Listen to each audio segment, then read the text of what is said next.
দেখেন ভারতের সমস্ত মুসলমান এক হয়ে রাজপথে নেমে গেছে দাদাবাবু ও শুভেন্দু অধিকারের বিরুদ্ধে। শুভেন্দু অধিকারী ভারতে ক্ষমতায় আসার পরে মুসলমানের উপর জুলুম অত্যাচার সহ্য করতে না পেরে আজকে মুসলমানরা বাধ্য হয়ে রাজপথ। 2027 আমরা ফিরে আসবো, 2026 শেষে বিজেপি সরকার থাকবে না। এই ধরনের একটা বিশৃঙ্খল সরকার থাকতে পারে না। সারা দেশের জেগে উঠেছে অধিকার আমাদের। রথযাত্রা হচ্ছেই মুসলমানদেরকে নির্মূল করার একটা সুন্দর, মুসলমানদেরকে শহীদ করার একটা নিখুঁত চক্রান্ত। আমরা খবর পেয়েছি, নিশ্চয়ই গোয়েন্দা লোকেরা জানেন, জেনে চুপ থাকলে আপনাদের গুনাহ হবে।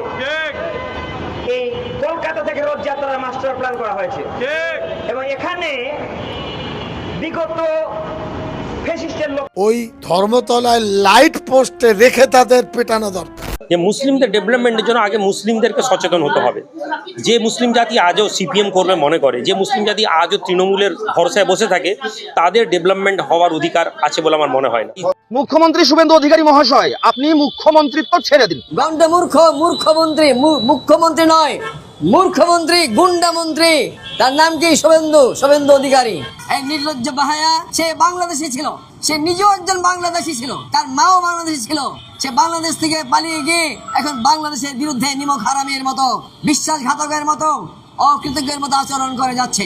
মুখ্যমন্ত্রী শুভেন্দু অধিকারী মহাশয়, আপনি মুখ্যমন্ত্রিত্ব ছেড়ে দিন। না না না না, আমি মোটেও ভয় পাচ্ছি না। আপনি চাইলে আমাকে গ্রেফতার করে যাবজ্জীবন কারাদণ্ড দিতে পারেন, আপনি চাইলে আমাকে এনকাউন্টার করতে পারেন, ফাঁসির দড়িতে ঝুলিয়ে দিতে পারেন, আপনার যা খুশি আপনি তাই করতে পারেন, তবুও আপনি মন্ত্রিত্ব ছেড়ে দিন।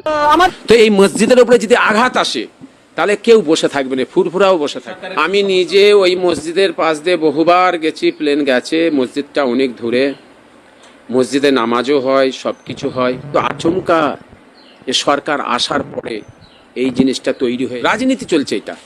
এটা উভয় রাজনীতি করবে। এটা আর একটা দল রাজনীতি করেছে, এই একটা দল রাজনীতি করছে। এই রাজনীতিটা বন্ধ করতে হবে। এটা সরকারের দায়িত্ব, মাননীয় মুখ্যমন্ত্রীর দায়িত্ব। এই রাজনীতিটা বন্ধ করতে হবে। এটা পশ্চিমবাংলার মুসলিমদের ঘাড়ে খেপানো হচ্ছে। এরম ধরনের কিছু আলেম ওলামা, কিছু পার্টির নেতাদের ঘাড়ে নিয়ে এই গরম বক্তব্য দিয়ে একটা গরম তৈরি করা হবে, সমাজকে নষ্ট করা হবে। এই বিষয়ে যা বলার এটা আমাদের ফ্লোর লিডার সুদীপ দা বলবেন এবং হুইপ কাকলি বলবেন। অভিষেক বন্দ্যোপাধ্যায় বলছেন যে যদি তারা ফিরে আসেন 1 ঘন্টার মধ্যে রিজাইন করে দিবেন। সকলকে ফিরে আসার আহ্বান জানাচ্ছেন, বলছেন সকলে ফিরে আসুন। Very nice of him. কি বলবেন দিদি? দেখুন এখন অভিষেক বন্দ্যোপাধ্যায় বলছেন সকলে ফিরে যান, তাহলে উনি ইস্তফা পর্যন্ত দিতে রাজি। উনি যেটা বলছেন ওটা উনি বেটার বলতে পারবেন, আমি আসলে শুনিনি, কাজে আমি বলতে পারবো। দর্শক, আস্তে আস্তে এবার শুভেন্দু অধিকারীর পদত্যাগ হিন্দুরাও চাচ্ছে। অনেক কিছু বেরিয়ে আসতেছে, মানে কেঁচো খুঁড়তে গিয়ে সাপ বেরিয়ে আসতেছে। শুভেন্দু অধিকারী বাংলাদেশি প্রোডাক্ট, এটা বলতেছেন ভারতীয় হিন্দুরা। শুভেন্দু অধিকারীর মায়ের বাড়ি ছিল বাংলাদেশে, বরিশালে। তিনি সেটা নিজের মুখে স্বীকারও করেছিলেন। সে ভিডিও আমরা দেখেছি, সে ভিডিও রাজ্যবাসী দেখেছে। তো সেই শুভেন্দু অধিকারী, যিনি একসময় বাংলাদেশেরই নাগরিক ছিলেন, সে কিভাবে ভারতে গিয়ে, পশ্চিমবঙ্গে গিয়ে রাজনীতি শুরু করলেন মমতা ব্যানার্জির সাথে, এবং সেই মমতা ব্যানার্জিকে কেটে দিয়ে, মানে একসাথে কাজ করতে করতে দীর্ঘদিন পরে যখন একজন আরেকজনকে ছেড়ে চলে যায়, সেটাকে কেটে দেওয়া বলে। কেটে দিয়ে, তো মমতা ব্যানার্জিকে কেটে দিয়ে সে বিজেপিতে চলে গেল এবং বিজেপির এতটাই দালালি করেছেন যে তাকেই বিজেপি মুখ্যমন্ত্রী বানিয়েছেন। শুভেন্দু অধিকারীর রাজনীতির সাথে আসলে কারো পারাটা বেশ মুশকিল। পারবে না বিষয়টি এরকম না, অবশ্যই পারবে। মানুষ পারে না এমন কিছু নাই, কিন্তু শুভেন্দু অধিকারী খুব চালাক। উনি নিজেকে মনে করেন খুবই চালাক, যে ওনার রাজনীতি আসলে কেউ বুঝবে না। হিন্দুরাও তো ওনার পদত্যাগ এখন চাচ্ছে। কেন চাচ্ছে? হিন্দুরাও অতিষ্ঠ হয়ে গেছে। হিন্দুরা তো এমনি এমনি ওনার পদত্যাগ চায় না, মানে অতিষ্ঠ হয়ে গেছে। ওনারা হিন্দুরা বলতেছেন ডাইরেক্ট যে মুখ্যমন্ত্রী না, শুভেন্দু হচ্ছে মূর্খমন্ত্রী। তো এটা আসলে শুভেন্দু অধিকারীর শোনা বাকি ছিল, আর এটাই শুভেন্দু অধিকারী ফাইনালি শুনেই ফেলেছেন। দর্শক, পশ্চিমবঙ্গে আমরা দেখেছি কলকাতা এয়ারপোর্টের বাঁকুড়া মসজিদ, সেই মসজিদটি এখন শুভেন্দু অধিকারীর চোখের বিষ হয়ে দাঁড়িয়েছে। সেই মসজিদটি যতক্ষণ পর্যন্ত উনি ভাঙতে না পারবে ততক্ষণ পর্যন্ত ওনার পেটের ভাত হজম হবে না, এমনকি ওনার গলা দিয়ে কোনো খাবার নামতেছে না যতক্ষণ পর্যন্ত সে মসজিদটিকে না ভাঙতে পারবে। দর্শক, আমরা দেখেছি যারা প্রতিবাদ করতে গিয়েছে, আর সিদ্দিকুল্লাহ সাহেব উনি প্রতিবাদ করতে গিয়েছিলেন যে মসজিদে কেন নামাজ পড়া বন্ধ, মানে মসজিদে নামাজ পড়া বন্ধ, তারপরে আস্তে আস্তে ওখান থেকে মানুষ সরে যাবে, এরকমই তো হবে। একদল মুসলিম সেখানে যাবে, সেখানে গিয়ে একটু হাঙ্গা দাঙ্গা করার চেষ্টা করবে এবং তাদেরকে কিছু টাকা পয়সা দিয়ে ওখান থেকে সরিয়ে দেবে, এমনটি তো হয়। দর্শক, আমরা দেখেছি যে হুমায়ুন কবির যেরকমটা বলতেছিলেন যে আমি যদি ভোটে আমি যদি আসলে জিততে পারি তাহলে বাবরি মসজিদটাকে বানাবো এবং এই বাবরি মসজিদ বানাতে হলে আমাকেই আপনাদেরকে ভোট দিতে হবে। এবং পরে আমরা শুনতে পেরেছি যে এই হুমায়ুন কবির শুভেন্দু অধিকারীর সব থেকে বড় দালাল এবং মুসলিমদের সব থেকে ক্ষতি যদি কেউ করে থাকে তাহলে সেটা হুমায়ুন কবির, এটা আমরা দেখেছি। আর হুমায়ুন কবির এই ব্যবহারটাই তো আমরা আসলে একদিকে যদি আমরা এটা ভাবি যে হুমায়ুন কবির কেন এই বাকরা মসজিদ নিয়ে এখন পর্যন্ত কোনো প্রকার বিবৃতি দিলেন না, এখন পর্যন্ত কোনো মুখ খুললেন না, তাহলে কি হুমায়ুন কবির খুব চাপে আছে, নাকি শুভেন্দু অধিকারী ওনার মুখ বন্ধ করে রেখেছে যে তুমি কোনো কথা বলবা না? এটা দুইটা দিক হতে পারে। একটা, শুভেন্দু অধিকারী মুখ বন্ধ করে দিয়েছেন, চাপে রেখেছেন। আরেকটা হতে পারে যে উনি ইচ্ছা করেই এখানে মানে কথা বলছেন না। তো চাপে রাখে কীরকম রেখেছে, ওনাকে মামলা হামলা দিয়ে ওদিকে দৌড়ের উপর রেখেছে। উনি মামলা, ওনার নিজের ব্যক্তিগত মামলা নিয়েই আসলে উনি দৌড়ের উপর রয়েছে, খুব ব্যস্ত রয়েছে। যেরকম আমরা দেখেছি যে উনি উস্কানিমূলক বক্তব্য দিয়েছিলেন কিছুদিন আগে, মানে যেটা বিজেপির ভাষায় আর কি, বিজেপির ভাষায় বলতেছেন, এর থেকেও তো অনেক বেশি উস্কানিজনক বক্তব্য শুভেন্দু অধিকারী দিয়ে থাকে।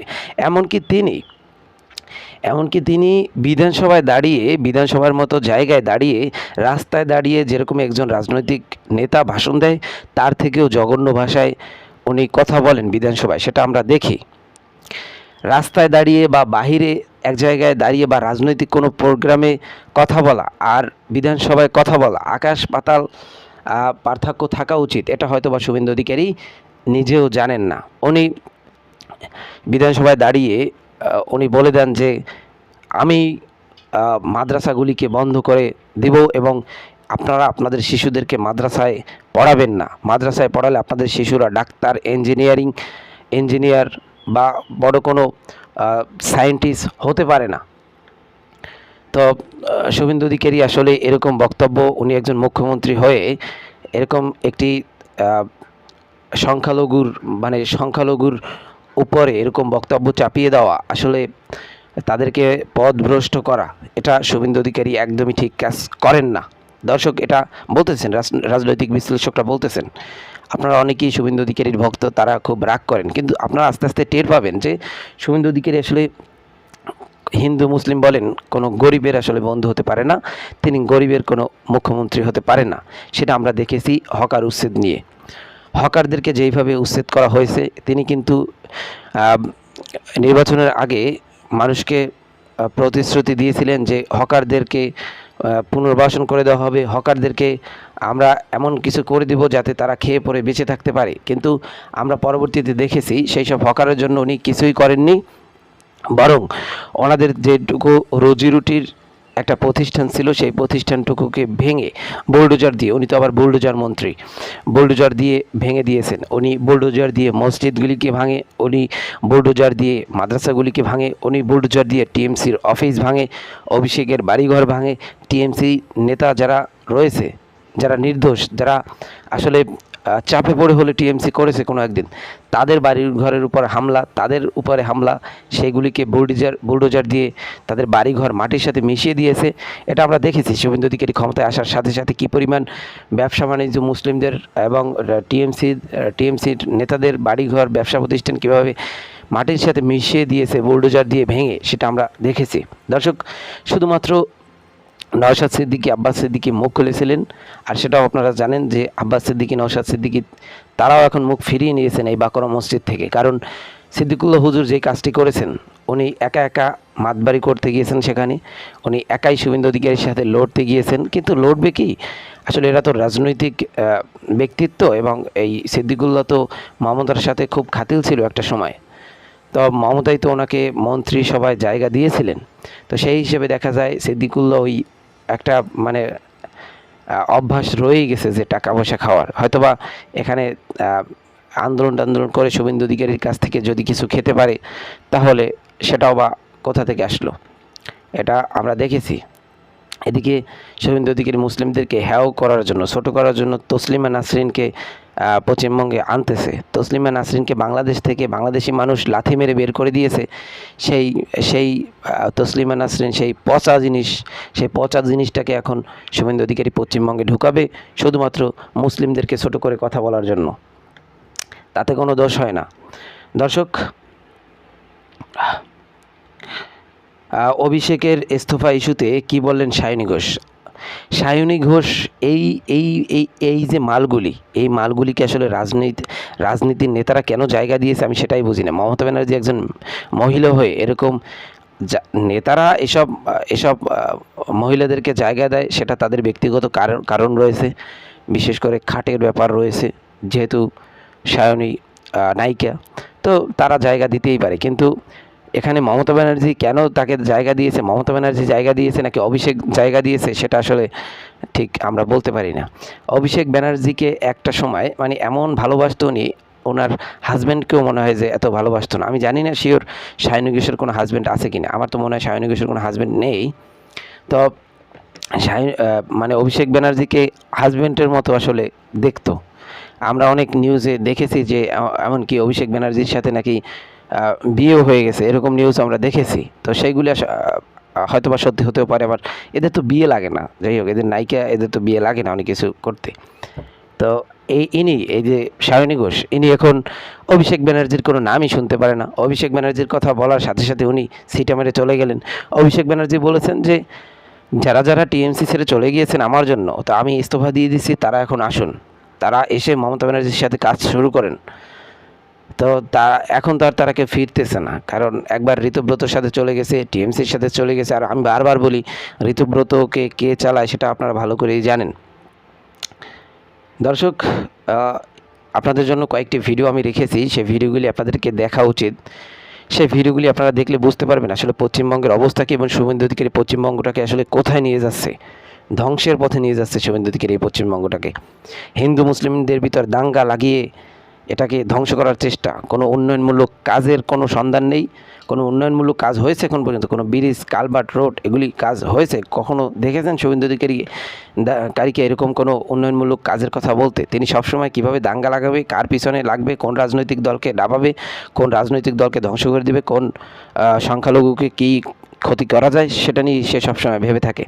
দর্শক, আপনাদের জন্য কয়েকটি ভিডিও রেখেছি, সেই ভিডিওগুলি আমরা দেখি। সেই ভিডিও দেখার আগে আপনাদেরকে বলবো আমাদের চ্যানেলটিকে অবশ্যই সাবস্ক্রাইব করে রাখবেন পরবর্তী ভিডিও দেখার জন্য। তো এই মসজিদের উপরে যদি আঘাত আসে তাহলে কেউ বসে থাকবে না, ফুরফুরাও বসে থাকবে। আমি নিজে ওই মসজিদের পাশ দিয়ে বহুবার গেছি, প্লেন গেছে, মসজিদটা অনেক দূরে, মসজিদে নামাজও হয়, সব কিছু হয়। তো আচমকা এ সরকার আসার পরে এই জিনিসটা তৈরি হয়ে রাজনীতি চলছে। এটা উভয় রাজনীতি করবে। এটা আর একটা দল রাজনীতি করেছে, একটা দল রাজনীতি করছে। এই রাজনীতিটা বন্ধ করতে হবে। এটা সরকারের দায়িত্ব, মাননীয় মুখ্যমন্ত্রীর দায়িত্ব। এই রাজনীতিটা বন্ধ করতে হবে। এটা পশ্চিমবাংলার মুসলিমদের ঘাড়ে খেপানো হচ্ছে। এরম ধরনের কিছু আলেম ওলামা, কিছু পার্টির নেতাদের ঘাড়ে নিয়ে এই গরম বক্তব্য দিয়ে একটা গরম তৈরি করা হবে, সমাজকে নষ্ট করা হবে। এইটাকে বন্ধ করুক। এর দায়িত্ব হচ্ছে সরকার। আমি সরকারের কাছে অনুরোধ করব, এইটাকে ছোট করে একটা সম্প্রদায়কে ফুসিয়ে গরম করে তাতিয়ে কোনো দেশের সমানে উন্নতি হয় না, কোনো রাজ্যের উন্নতি হয় না। মুখ্যমন্ত্রী হিন্দুরও মুখ্যমন্ত্রী, মুসলিমেরও মুখ্যমন্ত্রী, আরো অনেক সম্প্রদায়ের মুখ্যমন্ত্রী। ভারতবাসী, পশ্চিমবাংলার বাসী যারা আছে, এই পশ্চিমবাংলার মাতৃভূমি, তাদের মুখ্যমন্ত্রী তিনি। দেখুন, সর্বপ্রথম কথা হচ্ছে, আমার মনে হয় তো এই মসজিদকে নিয়ে একটা বড় রাজনীতি চলছে। একটা রাজনীতি ছাড়া অন্য কিছু নাই। দ্বিতীয় কথা হচ্ছে, এই মসজিদ হচ্ছে নিজের জায়গায় আছে। এটা আজকের নয়, বহু বছর ধরে, আজকের নয়, বহু পুরনো। এয়ারপোর্ট হয়নি তখন থেকে, এখন এয়ারপোর্ট হয়েছে। এয়ারপোর্ট হবার পরে এয়ারপোর্ট বড় হয়েছে। বড় হয়ে যাওয়ার পরে এখন এই মুহূর্তে, এর আগে টিএমসি ছিল, তার আগে ছিল সিপিএম, তার আগে ছিল কংগ্রেস। এই এতগুলো দল চলে গেল, কারোর কোনো আপত্তি আসেনি। তখন এয়ারপোর্টে এখন যতটা বাড়াবার যা কিছু করবার হয়ে গেছে। এই মুহূর্তে একটা নতুন মানে রাজনীতি করোনা একটা দেখা দিয়েছে, একটা রুটি শাখার একটা প্ল্যান চলছে কিছু রাজনীতি। তো আমাদের সকলের কাছে এটা অনুরোধ, মাননীয় মুখ্যমন্ত্রীর কাছে অনুরোধ, তিনি যেন এই রাজ্যের, তিনি হচ্ছে অভিভাবক, তিনি সকলের মন্ত্রী, সকলের অভিভাবক, তিনি মুখ্যমন্ত্রী। তানার দায়িত্ব এই মসজিদটাকে কিভাবে সুরক্ষিত দেয়া, এই মসজিদকে কিভাবে যুক্তি আলোচনার মাধ্যম দিয়ে রাজনীতি না করে, রাজনীতি করেছে বহুত, রাজনীতি অন্যজন করুক, কিন্তু মুখ্যমন্ত্রীর রাজনীতি করা যাবে না। মুখ্যমন্ত্রী হিন্দুরও মুখ্যমন্ত্রী, মুসলিমেরও মুখ্যমন্ত্রী, আরও অনেক সম্প্রদায়ের মুখ্যমন্ত্রী। ভারতবাসী, পশ্চিমবাংলারবাসী যারা আছে, এই পশ্চিমবাংলার যারা পশ্চিমবাংলার মাতৃভূমি, তাদের মুখ্যমন্ত্রী তিনি। তাঁর দায়িত্ব হচ্ছে আমাদের অভিভাবক, আমাদের সাথে না রাজনীতি না করে, আমাদের সাথে হিন্দু মুসলিম না করে, যাদের যেই প্রাপ্য তিনি যেন বুঝিয়ে দেয়। একটা মসজিদকে নিয়ে যদি মুসলিম সমাজের আবেগের উপরে আঘাত আসে, সেইটাকে কি করে সমাধান করা যায় যুক্তিসঙ্গতভাবে আলোচনার মাধ্যমে সেইটা যেন করে। এটা আমি ফুরফুরা দরবার শরীফ থেকে আমি পীরজাদা নাজিমউদ্দিন, আমি মুখ্যমন্ত্রীর কাছে অনুরোধ করছি যে এইটাকে নিয়ে না রাজনীতি করে, এইটাকে নিয়ে কিভাবে সমাধান করা যায় সেইটা ওই মসজিদের বোর্ড আছে, ওই মসজিদের কমিটি আছে, কমিটিতে নিয়ে সমাধান করুক। যদি মসজিদ অসুবিধা হয় তাহলে নিশ্চয়ই তার সমাধান আছে। এটা কোনো ইসলাম এই শিক্ষা দেয়নি। ইসলাম কোনোদিন শিক্ষা দেয় না যে অন্য সম্প্রদায়ের মানুষ বা মানুষের কষ্ট হোক, সেই জায়গাটা ইসলাম কোনোদিন শিক্ষা দেয়নি। তার জন্য আমি অনুরোধ করব সমস্ত রাজনীতিকদের দয়া করে তারা যেন এই মসজিদকে নিয়ে রাজনীতি না করে। সরকার আলাদাভাবে ভেতরে আলোচনা করছে আর ওপরে বিভিন্ন রকম গরম গরম ভাষণ দিচ্ছে, এটা না করে আলোচনার মতন হয়ে যেন এটা সমাধান করা হয়, এটা আমার অনুরোধ। মুখ্যমন্ত্রী শুভেন্দু অধিকারী মহাশয়, আপনি মুখ্যমন্ত্রিত্ব ছেড়ে দিন। গন্ড মূর্খমন্ত্রী, মুখ্যমন্ত্রী নয়, মূর্খমন্ত্রী, গুন্ডা মন্ত্রী। তার নাম কি? শুভেন্দু অধিকারী। এই নির্লজ্জ বাহায়া, সে বাংলাদেশি ছিল, সে নিজেও একজন বাংলাদেশি ছিল, তার মাও বাংলাদেশি ছিল।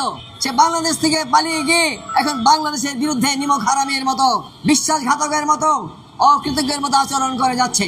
মুখ্যমন্ত্রী শুভেন্দু অধিকারী মহাশয়, আপনি মুখ্যমন্ত্রিত্ব ছেড়ে দিন। না না না না, আমি মোটেও ভয় পাচ্ছি না। আপনি চাইলে আমাকে গ্রেপ্তার করে যাবজ্জীবন কারাদণ্ড দিতে পারেন, আপনি চাইলে আমাকে এনকাউন্টার করতে পারেন, ফাঁসির দড়িতে ঝুলিয়ে দিতে পারেন, আপনার যা খুশি আপনি তাই করতে পারেন, তবুও আপনি মন্ত্রিত্ব ছেড়ে দিন।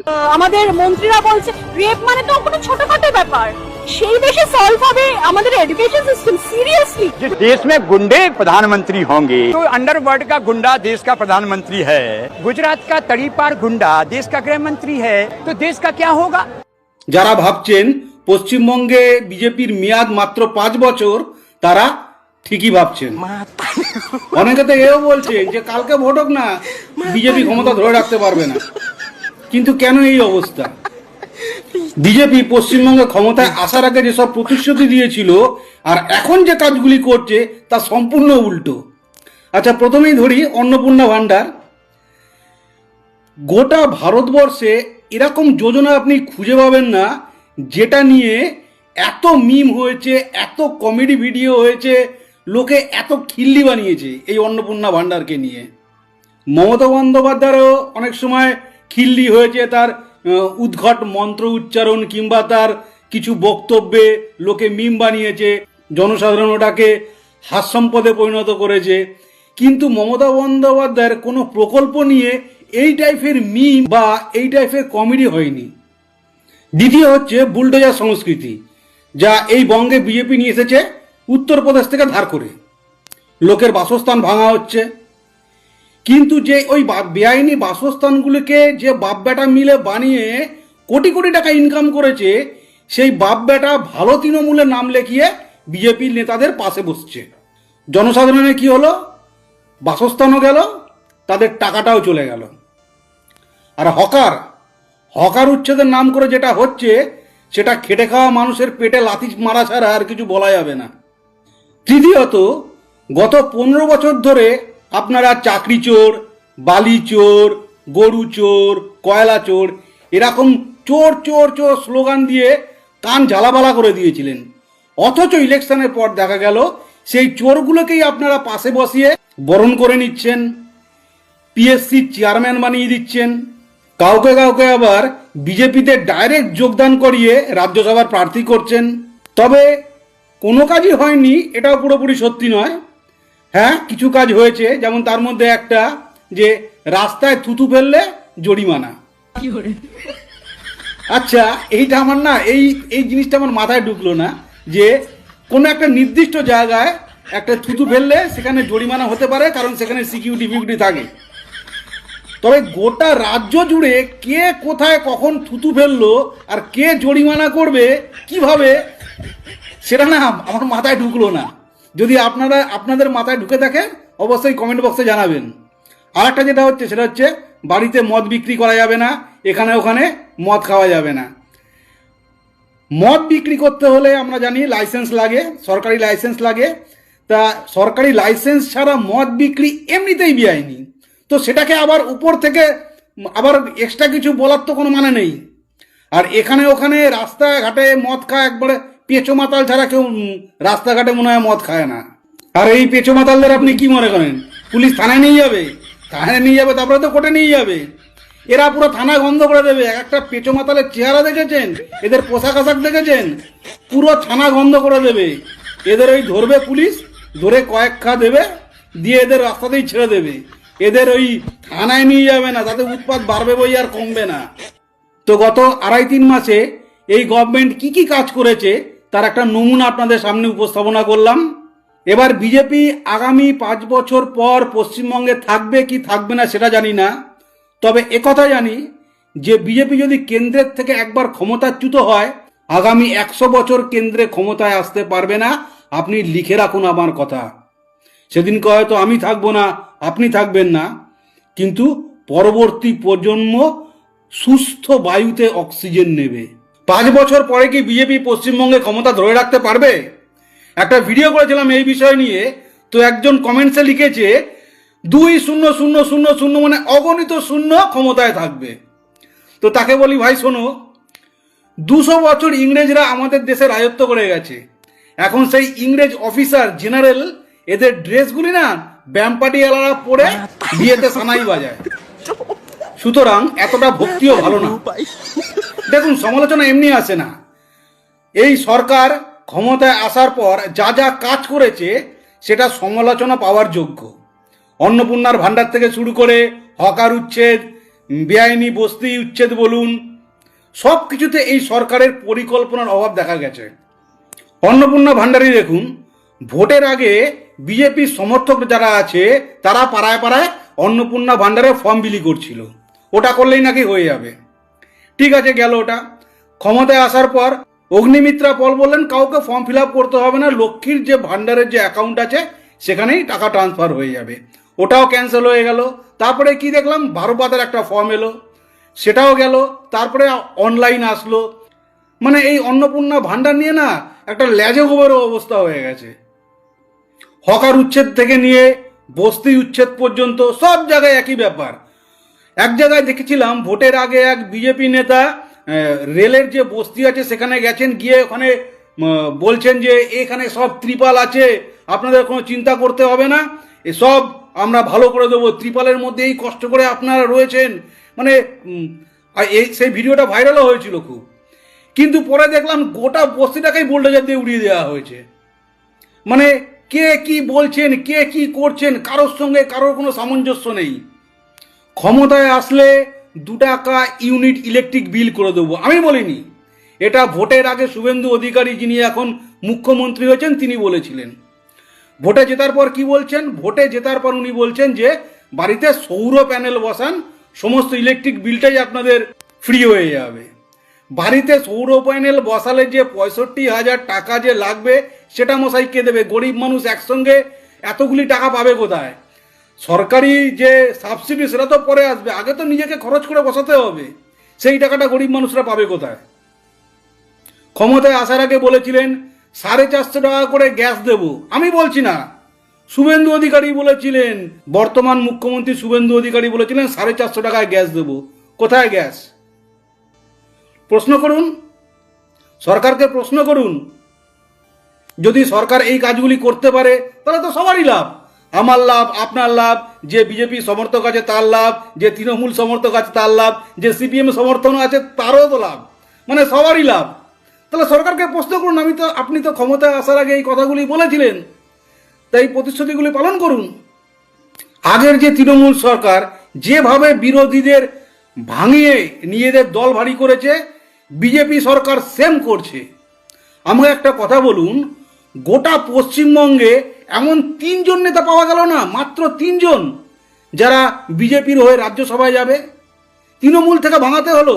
যাদের আপনারা 15 বছর ধরে চোর চোর বলছেন, তাদের থেকে আপনাদের নেতা ধার করতে হলো। তাহলে আপনারা এত বছর ধরে কি রাজনীতি করলেন যে একটা নেতা তৈরি করতে পারলেন না? এটা আপনাদের লজ্জা লাগে না? দেখুন, ইলেকশনের কয় মাস আগে এই তৃণমূলের এই অদ্ভুত কার্যকলাপ দেখে আমি বলেছিলাম যে তৃণমূল যেদিনকে চলে যাবে না ক্ষমতা থেকে, 6 মাসের মধ্যে তৃণমূল নামক দলটা নিশ্চিহ্ন হয়ে যাবে। আমার সেই কথা ভুল প্রমাণিত হয়েছে। 6 মাস না, মাত্র 1 সপ্তাহের মধ্যেই তৃণমূল দলটা ভেঙে টুকরো টুকরো হয়ে গেছে। কারণ তৃণমূল দলের কোনো আদর্শ নেই, কোনো পলিটিক্যাল এথিক্স নেই, আছে শুধু মাল্লু। এখানকার নেতারা শুধু মাল্লু চেনে, মাল্লু, আর কিছু নেই। এদের জনগণের উপরে কোনো দায়ভার ছিল না, না নেত্রীর উপরে দায়ভার ছিল, মানে শুধু এরা কামাতে এসেছে, কামিয়েছে, চলে গেছে।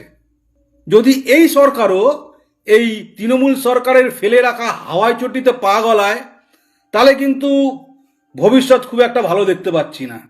বিজেপির কথায় এতদিন তো তৃণমূলরা চোর, চাল চোর, ট্রিপল চোর, বালি চোর, কয়লা চোর, অনেক কিছু, অনেক রকমের চোর ছিল, মাছ চোর। হ্যাঁ, সাইড থেকে আমার দিদি আমাকে প্রম্পট করে দিচ্ছে, ঠিক আছে, আমি একটু ভুলে ভুলে যাই, তো যাই হোক, অনেক কিছু ছিল। হ্যাঁ, মানে এগুলো তো বিজেপিরা বলেছিল, ঠিক আছে, বিজেপি লোকরা, নেতারা এতদিন ধরে বলছিল যে টিএমসি চোর, সব চোর। হঠাৎ করে তারা তো ধোয়া তুলসী পাতা কি করে হয়ে গেল, মানে বিজেপির কাছে। এটাই তো আমার মাথায় ঢুকছে না বন্ধুরা। আখির ইয়ে হুয়া তো হুয়া কেসে, তোমরা কি বলতে পারো? এই থেকে থেকে বিজেপির কাণ্ড কারখানা দেখে আমার মাথায় মেনে ঢুকতা হয় ক্যা হতা হ্যায়, বুঝলে? তোমরা একটু জানিও তো বন্ধুরা, তোমরা যদি জেনে থাকো, কি এত চোর চামার গুলো হঠাৎ করে এত দুধ কা ধুলা হুয়া কেসে হো গেয়া। মানে সব বিজেপিরা এখন দরজা খুলে দিচ্ছে, সেই সব নেতাদের মন্ত্রীদেরকে আবার ডেকে নিচ্ছে নিজেদের দলে, বলছে দরজা খোলা আছে, দ্বার খুলে দিয়েছি। হ্যাঁ, আবার রাজ্যসভার মেম্বার হয়ে যাচ্ছে। আবার এখন তো, এতদিন তো আমি তো জানতাম যে তৃণমূলের 2টো দল, একটা মানে 2টো মানে কি, এই আফটার ইলেকশনের পর থেকে, যে আমাদের মুখ্যমন্ত্রী মানে এক্স মুখ্যমন্ত্রী কালীঘাটের তৃণমূল আর নব্য তৃণমূল, তাই তো, চাটাব্রতদের। হ্যাঁ, এখন আবার শুনছি যে কিছু কিছু নেতা মন্ত্রীরা আবার এনসিপিআই এর, সেটা আবার দিল্লির, মানে ওটা একরকম, ওটা 70% বিজেপি আর 30% তৃণমূল। হ্যাঁ, মানে কত কিছু হচ্ছে অঘোষিত, ওই তো হলো, ওটাই হলো। তো ওটা 70% বিজেপি আর 30% তৃণমূল আর কি। হ্যাঁ, তো এখন অনেকগুলো 1% নেই ওখানে, 30% কোথায়? ওখানে শতাব্দীরা বলছে না, আমি যাই করি না কেন আমি দিদিকেই ভালোবাসি। হ্যাঁ, মূর্খ না, কিন্তু কিছু করার নেই। আসলে এত লুটে সেটাই না, সেটা তো হয় না। তো যাই হোক, কিন্তু সত্যি আমাদের এই বাংলার রাজনীতিটা দেখতে না বেশ মজা লাগছে। কিন্তু মানে যতটাই নোংরা বলা যায় ততটাই তার থেকে বেশি নোংরা। আর আরো একটা কথা আমি ইনক্লুড করে দিতেই চাই এর মধ্যে, না দিলে নয়। সত্যি কথা, 15 বছরে এত লোকের মুখে যখন শুনছি, নিশ্চয়ই দুর্নীতি তো হয়েছে, ডেফিনেটলি হয়েছে, ডেফিনেটলি। তো সেই দুর্নীতিবাজগুলোই এখন সব পার্টি চেঞ্জ করে নিয়েছে, বিজেপিতে চলে গেছে। আর কিছুটা তো ওই নব্য তৃণমূল, মানে ওরা ওই বিজেপি যেইভাবে চাবি ঘোরাবে সেইভাবে ওরা কাজ করবে। আর তার থেকেও বড় কথা হলো, 15 বছরে যা দুর্নীতি হয়েছে, তবে এই 15 বছরে যে কটা রেপ কেস না হয়েছে, এই 2 মাসের মধ্যে কিন্তু তার থেকে বেশি রেপ কেস সবার সামনেই চলেছে, প্রকাশ্যে। এখানে তো কেউ বলতে পারবে না যে এখানে মমতা ব্যানার্জির দোষ আছে, মমতা ব্যানার্জির পুলিশের দোষ আছে, প্রশাসনের দোষ আছে, কেউ কিছু করছে না। এখন তো এটা কারোর কিছু বলেন। এখন আবার অনেকে কমেন্ট করছে, এইসব এই মানে সেন্সিটিভ কেসেও দেখছি অনেকে কমেন্ট করছে, বলতে যা হচ্ছে হোক, বাংলাটা মিনি পাকিস্তান তো হচ্ছে না।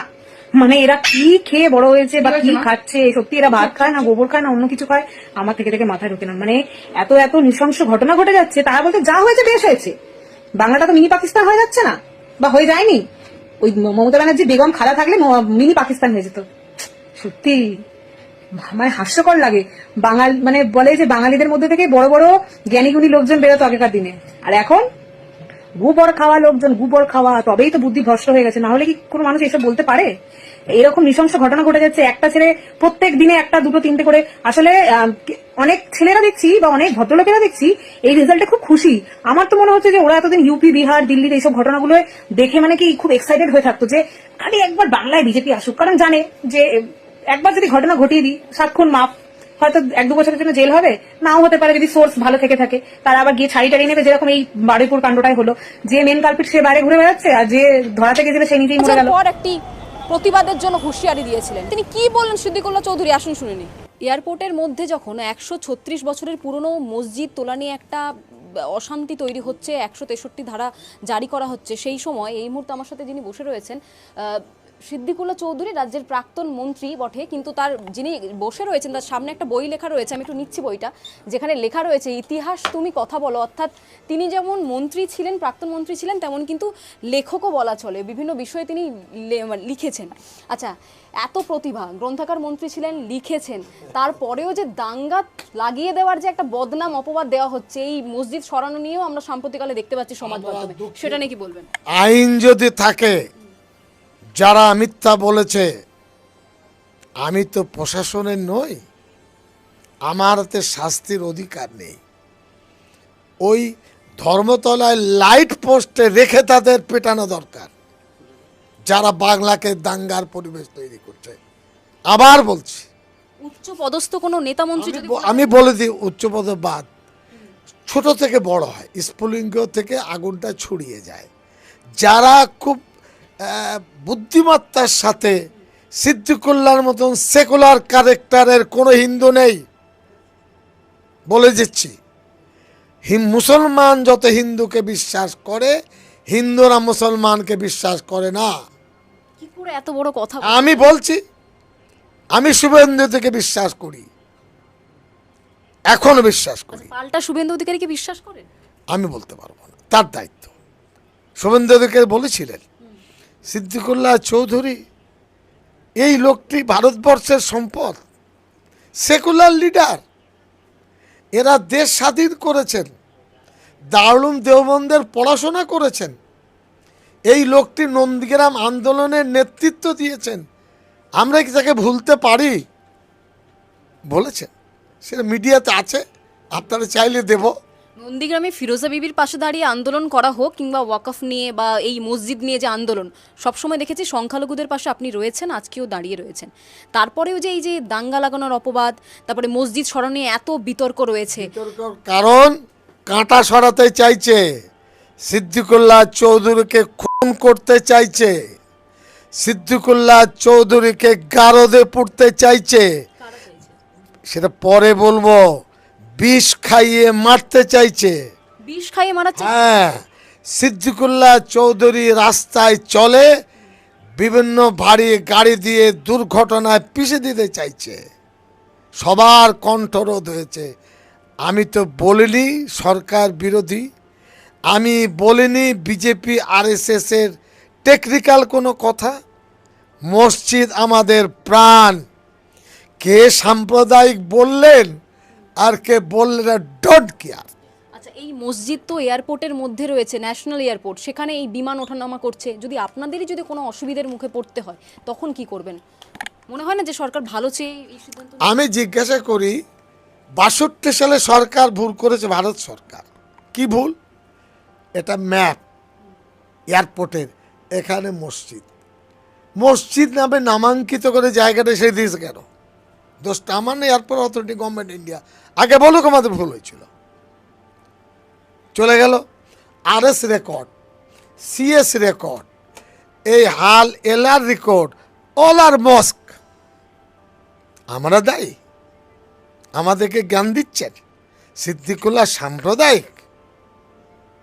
আজকে 1000 পুলিশ এনেছেন, কৈফত দিতে হবে, জনগণের পয়সা। 5 লাখ টাকা খরচ হোক আর 3 লাখ জনগণের পয়সা, কামান এনেছেন। বাহ বাহ, সিদ্দিকুল্লাহর দাম বাড়িয়ে দিলেন, সিদ্দিকুল্লাহর হাইট পৃথিবীতে বেড়ে গেল। এ কাজ করেছে বিজেপির নিচুতলার কর্মীরা, বুদ্ধিজীবী বিজেপি, যারা মাইলে চাচ্ছে আরএসএস এর কাছে, তাদের হিংসুটে পয়েন্ট বাড়ানোর চেষ্টা বলছে। নিশ্চিত বাড়বে না পয়েন্ট।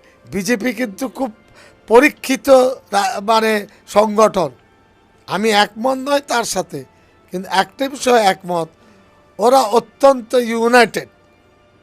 ওরা কার মাইলেজ বাড়াবে আর কার মাইলেজ ঘটাবে ওরা জানে। নন্দীগ্রাম আন্দোলন করেছি। দর্শক, এতক্ষণ আপনারা যে ভিডিওটি দেখলেন, এই ভিডিও দেখার পর আপনার কোনো না কোনো একটি মতামত তো অবশ্যই আপনার মাথার ভিতর ঘুরপাক খাচ্ছে। সেই মতামতটি কী আসলে সেটা আমরা জানতে চাই। আপনি অবশ্যই কমেন্ট বক্সে সেই মতামত সম্পর্কে জানাবেন। আপনি যদি ইউটিউবে কমেন্ট করে আপনার মতামত জানান, তাহলে আপনাকে কেউ পিটাবে না বাড়ি গিয়ে। যেটা সত্যি সেটা সবসময় বলার চেষ্টা করবেন। একদিন বেঁচে থাকবেন, কিন্তু সেটা সত্যের সাথে বেঁচে থাকবেন, কিন্তু মিথ্যার আশ্রয় কখনোই নেবেন না। সেটা শুভেন্দু অধিকারী যেহেতু একজন হিন্দু সম্প্রদায়ের লোক, তিনি একটু হিন্দুদের মানে কোল টেনে কথা বলে থাকে। আমরা দেখেছি রথযাত্রায় উনি 5 লক্ষ টাকা করে প্রত্যেকটি মন্দিরে উনি দিয়েছেন, দান করেছেন, কিন্তু মুসলিমদের এদিকে মসজিদগুলি ভাঙতেছেন। আবার অন্নপূর্ণ ভাণ্ডারের টাকাগুলি বেশিরভাগ ক্ষেত্রে দেখা যায় হিন্দু সম্প্রদায়ের মানুষদেরকে দিয়েছেন, কিন্তু মুসলিমদেরকে যারা কয়েকজন পেয়েছে তারাও আবার তাদের কাছ থেকে এখন আবার কেড়ে নেওয়া হচ্ছে, নয়তো না দিলে আবার বুলডোজার দিয়ে বাড়িঘরের উপর হামলা করবে। এরকম চলতেছে। দর্শক যা বলার বলবেন কমেন্ট বক্সে। আপনাদের জন্য একদমই কমেন্ট বক্স খোলা। আজকের মতো আমরা এখানে শেষ করলাম। পরবর্তী ভিডিও দেখার জন্য আমাদের চ্যানেল চোখ রাখুন, এবং পরবর্তী ভিডিও দেখার জন্য অবশ্যই আমাদের চ্যানেলটিকে সাবস্ক্রাইব করে রাখবেন এবং একটি লাইক দিয়ে আমাদের পাশে থাকবেন। ধন্যবাদ।